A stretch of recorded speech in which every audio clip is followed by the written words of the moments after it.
Good morning, everybody, and thanks for being here. Thanks to the Qt company for inviting LivaNova and myself to this great event today. My name is Claudio Laddaga, and I'm team leader in the electronic hardware and software development team in LivaNova Munich, where we develop heart-lung machines. We do serious stuff. We save thousands of lives every year. So I believe today here we have a lot of Europeans. If any of you or your relatives or your parents is undergoing or will undergo a cardiac surgery, 98% of the cases you are treated by our machines, and I will give you some insight about that. As also other speakers, as me already said, usually in our market there is a lot of attention in bringing safe devices, secure, but not so much attention in the user experience. And this is what I'm going to talk about today, how to implement graphic user interface, modern graphic user interface in highly regulated market as the medical device industry. At first, a little agenda, what I will present today. So an overview about the company, LivaNova, some details about the heart-lung machines, the machines that I personally work on, and then we will dig into the details of the graphic user interface and the importance of it in medical devices, and what are the challenges for companies like LivaNova. So at first, what is LivaNova? LivaNova develops medical devices. It's the merger between two companies, Cyberonics and Sorin Group, and basically we have 1 billion revenue per year. 40% of it comes from neuromodulation device, 60% of it comes from cardiac surgery division. Just an overview about our portfolio. On the left side you see the neuromodulation devices, implantable, that basically do stimulation of the vagus nerve to support patients that suffer epilepsy or depression. And on the other side, you see the cardiac surgery portfolio with heart-lung machines, oxygenators, and heart valves. But what exactly is a heart-lung machine? We work in the operating theater, and our machines, the ones that you can see on the left, they support the life of the patient while he's undergoing cardiac surgery. So the heart is completely stopped, the lungs are not working. Our machine, together with our oxygenators, are basically pumping blood and oxygenating the blood instead of your heart and your lungs to keep you alive for the 15 minutes to 3 hours during the surgery. This is what we do. And this is just a bigger picture of our lung machines.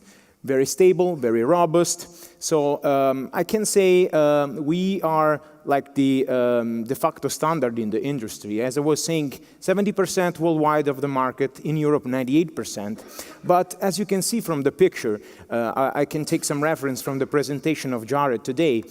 Definitely we are in the area of the Honeywell example as of today. This is our machine that is currently still on the market since 12, 13 years. But we are working on next generation devices, and definitely we are aiming to improve aspects like the graphic user interface and user experience. This is our goal, not only to keep the pace with the rest of the markets, but also because it is absolutely relevant in the medical industry. This is just a simple graph that is showing, after an analysis of the FDA, Food and Drug Administration, that more than 50% of incidents in medical devices are caused by GUI problems. This is not bugs in the graphic user interface, but it's simply that is GUI badly designed, not tested by users. And especially in our field, it is absolutely relevant to have graphic user interface that is intuitive and easy to use in emergency situation, where the surgeons or the operators needs to use the machine in few seconds. So this is what is relevant for our market, what is relevant for FDA, that released supposedly 2 years ago guidelines for the usability engineering in medical devices. So it is a fact that medical devices evolution passes through modern GUI and customer-centric design approach. But let's focus a little bit on what is the usability engineering.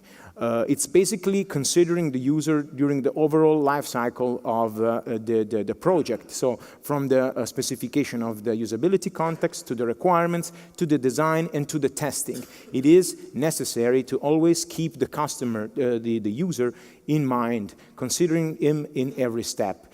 This will allow the companies to reduce a lot risks in the long run, because we are able then to provide the correct device in the hands of the user, avoiding all those incidents that we saw before.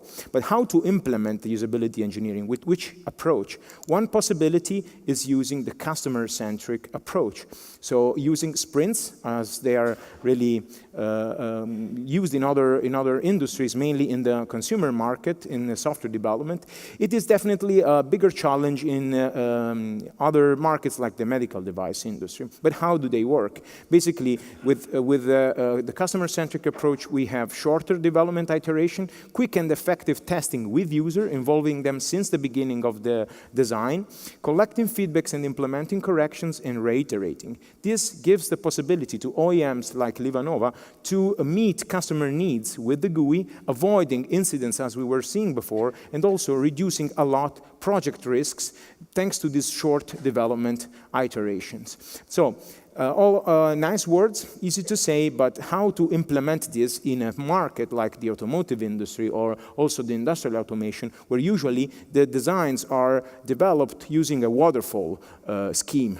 So requirements, maybe in that moment we'll listen to some opinions, inputs from customers, but then during the design phase, that in some markets can even last 2, 3, 4 years, there is no input from the customer. So in this meantime, we forget completely about those. And this is the biggest mistake that we do. But how to make it possible in markets where there are a lot of investments and highly regulated like ours to make it possible? So I just put here 5 bullet points that enable to develop modern graphic user interface with customer-centric approach. Basically, what is important to do is making a thorough risk management upfront, validating with test with users the safety functionalities of the devices, a strong system architecture that is able to segregate safety from non-safety part, and a software platform that provides high safety and flexibility, an hardware platform that provides scalability and reliability, and usability engineering. But I want to spend some more words about the hardware platform. So how to make it possible to have a software, a graphic user interface that is easy to be implemented and to be changed, adapted to the needs along the journey of the overall design.